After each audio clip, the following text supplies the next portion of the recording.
हा ते खायला प्यायला तो पलीकडचा लय खतरनाक दिसतोय तसं. हा तर नावळीचा आज आपला दुसरा दिवस आहे आणि आज दुसऱ्या दिवसात काय घडतंय ते बघू. काल आपण रस्त्यात बराचसा सनसेट पॉइंट वगैरे बघितला आणि आज काय मिळतंय का बघू. चला निघू आपण आज. तर चाललो होतो आणि आमच्या टाकले हैवानची गँग दाखल. आई शपथ कसलाय आमच्या आले टाकल्या हैवानची गँग दाखल. बरे हे आमचे शेजारी एक नंबर गायक आहेत बरं का हे बी. मित्रांनो काय आलं माहिती का, अचानक पाऊस आला. पाठीमागे दिसत असेल तुम्हाला सडक ओलली आणि इकडून ऊन येतं. माझ्या चेहऱ्यावर जरा ऊन पडल्यावर बाहेर दिसतंय मी जरा. आणि पाऊस आला आणि पावसात असला थंडावा निर्माण झाला आणि त्याचं इतकं भारी फिलिंग वाटतात ना. आता पुढून एक नजारा आहे बरं, तुम्हाला इथून दिसत असेल थोडंसं पाणी साचलेलं आहे आणि तुम्हाला पुढून दाखवतो कसं.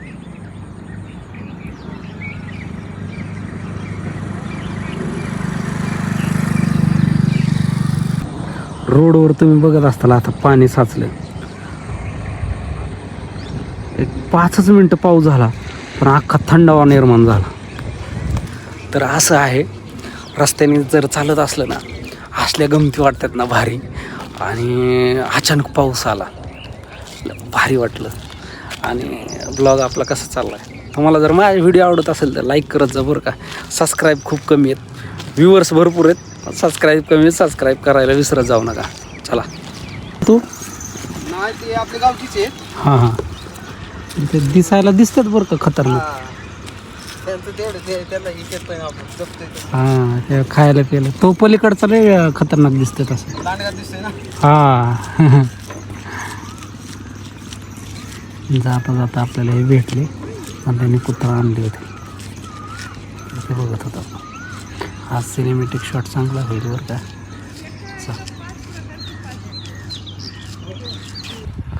खरं तर आता थोडासा म्हणजे अंधार पडत चालला आहे. 6:30 वाजलेत आणि आपण ज्या आपल्या चॅनलला म्हणजे मायबोलीला संधी मिळली तो असा बॅनर आहे जो पाठीमागं लागला आहे. आणि तर अशा पद्धतीची कमान आहे आणि अशा पद्धतीचा बोर्ड याच्यात एवढे कीर्तनकार आहेत. काल खतरनाक कीर्तन केलं बरं का. हरिभक्त पारायण अमेय महाराज शिंदे हा जो मोठे माऊली तर आपल्याला खूप मोठी संधी बरं का आज. त्याच्यानंतरनं म्हणजे तुकाराम महाराजांचे वंशज आणि हे आपल्या म्हणजे आपल्या भागातले प्रसिद्ध दत्तात्रय महाराज फरांदे जबरदस्त कीर्तन आहेत. आपल्या मायबोलीला खूप मोठी संधी आहे आणि सगळ्यात महत्त्वाचा हा बारोडाचा बी कार्यक्रम आहे बरं का. कानिफनाथ नगर नावळी इथं तुम्हाला बोर्ड दिसतं. हे मागच्या बोर्ड झाकायला नव्हतं. ओके आपण म्हणतो ना की दुरून डोंगर साजरे दिसतो तशीच काहीतरी गोष्ट आहे. पण तसं नसतं मित्रांनो. जसं क्लायमेट असेल ज्याची बघण्याचा दृष्टिकोन जसा असेल तसा असेल तर खरंच चांगलं दिसतंय. आणि इथं वर एक मंदिर आहे छोटंसं. आपल्याला वेळ नाही तर आपण वर गेलो असतो. खरं तर इथं छोटंसं मंदिर आहे याच्यावर आणि जायला मला वाटतं पलीकडून रोड असावा आणि इकडून तर काय मार्ग दिसत नाही पण मंदिर तर आहे. असा आहे विषय. कसा आहे डोंगर.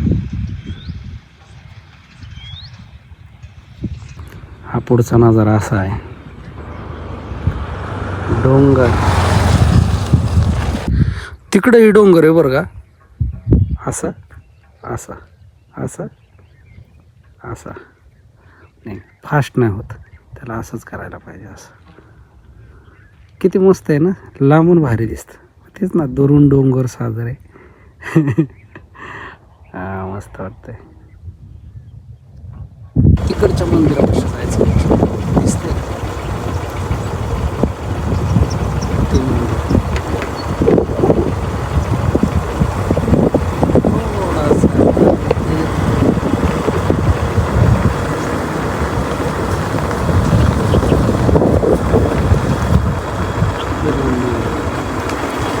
आणि आपली डेस्टिनेशन आलेले आहे.